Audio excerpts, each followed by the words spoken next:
The immune system. We'll go through the worksheets for this chapter. There are 2 pages for this chapter.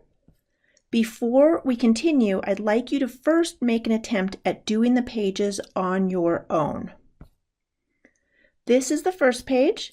Let's look for the spleen. The spleen is this organ tucked up here in the upper left region of our abdominal cavity. It's just above the left kidney. The 2 bottom images are histological slides of the spleen. The one on the left is lower power and the one on the right is more magnified. The lymph node is located here.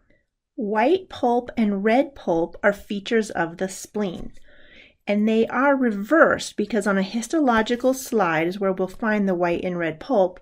Note that these slides have been dyed. So white pulp is actually going to be the darker regions. So this would be white pulp with this dark line. These are all white pulp regions. The red pulp of the spleen is all the other that actually is red. It's all the other tissue around the white pulp circles.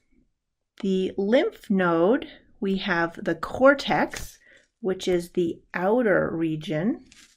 That would be the cortex. The medulla is the center region. Plasma cells are a type of B cell.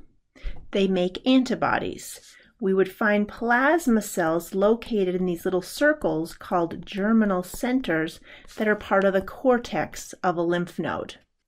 Macrophages are found in the red pulp of the spleen because they are used to consume worn out old red blood cells and remove them from circulation.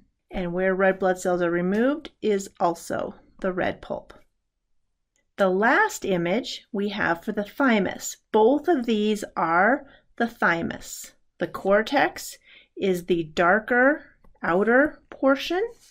There's a cortex over here. There's lots of little lobules, each of these little sections. That's the cortex. And the medulla is going to be this middle region in each of these little lobules. So we're putting an M for medulla.